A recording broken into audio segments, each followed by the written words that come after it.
is not just wonderful. Indonesia is a wonderland. Kota baru gunungnya Bamega, Bamega, Bamanapur di Samangkarang, Bamanapur di Samangkarang. Batamu lawanlah Adinda, Adinda iman di dadara, Samalayang iman di dadara, Samalayang.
Selain Vienna Ostindische Company atau VOC, ada persekutuan dagang lain yang melancarkan misinya di sekitar wilayah Indonesia pada masa lalu. Persekutuan dagang tersebut adalah East India Company yang berasal dari Inggris.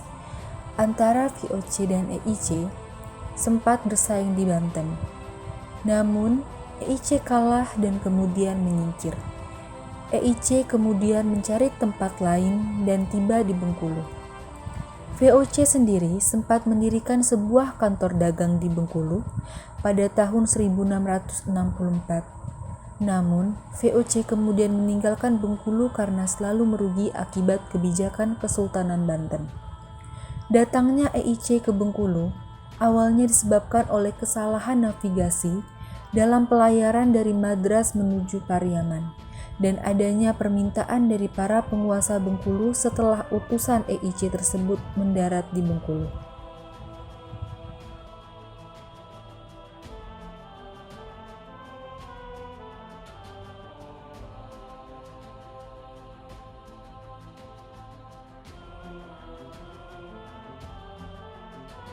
Bengkulu sendiri sudah dikenal sebagai salah satu daerah penghasil rempah-rempah dengan dua kerajaan yang terkenal, yaitu Selebar dan Lemau. EIC tiba di Bengkulu pada tahun 1685. Di Bengkulu, EIC kemudian melakukan hubungan dagang dengan masyarakat dan kerajaan Selebar. Untuk menandai kepentingannya di Bengkulu, EIC kemudian membangun beberapa benteng di wilayah Bengkulu, yaitu Benteng Yor, Benteng Maliboro, dan Benteng Ana. Benteng Maliboro dibangun pada tahun 1714.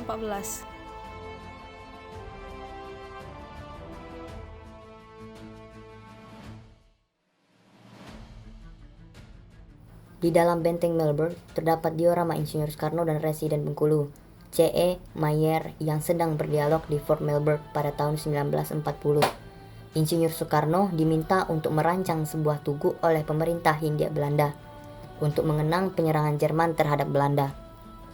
Insinyur Soekarno menolak secara halus dengan menyusun 3 buah batu yang ditumpuk sebagai rancangan tugu tersebut.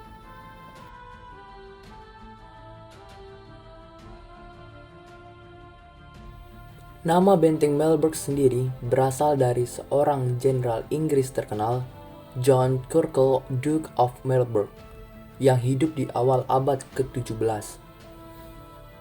Benteng ini dibangun dekat dengan tepi pantai dan terletak di sebuah tanah yang agak tinggi agar dapat lebih mudah mengawasi wilayah tersebut. Dalam proses pembangunannya sendiri, EIC meminta bantuan dari rakyat Bengkulu. Di pertengahan abad ke-18, Beberapa bangunan tambahan untuk gudang senjata dibangun dalam benteng. Benteng juga mengalami perluasan karena pembangunan pemukiman. Kemudian, pada tahun 1803, Benteng Marlborough berubah fungsi menjadi tempat penyimpanan rempah-rempah IEC yang berasal dari seluruh Hindia Timur. Setelah Inggris mendapatkan sebuah pulau yang kini dikenal dengan Singapura, wilayah Bengkulu berada di bawah kekuasaan Belanda setelah disepakatinya Traktat London pada tahun 1824. Di bawah kekuasaan Belanda, Benteng Marlborough tidak lagi menjadi pusat pertahanan militer seperti saat di bawah EIC. Belanda tetap menempatkan pasukannya di dalam benteng, tapi dalam jumlah yang sedikit. Residen Belanda di Bengkulu pun tidak tinggal di dalam benteng. Belanda membangun rumah khusus untuk residen yang berada di luar benteng. Belanda juga sempat merenovasi beberapa bagian benteng ini dengan tidak merubah bentuk benteng. Hingga pada tahun 1942, benteng ini digunakan oleh polisi Belanda sebagai markas. Setelah kedatangan Jepang, benteng ini digunakan sebagai basis pertahanan setelah Indonesia merdeka. Benteng ini digunakan polisi Republik Indonesia dan sebagai tempat pertahanan dalam mempertahankan kemerdekaan Indonesia.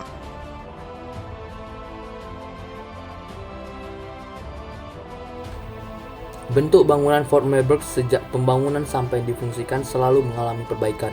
Renovasi bangunan dilakukan karena kerusakan yang diakibatkan oleh cuaca, bencana alam, dan manusia. Dalam rentang waktu dari 1714 sampai 1825, tercatat Benteng Marlborough telah mengalami renovasi sebanyak 24 kali yang mengakibatkan perbedaan bangunan dengan desain semula.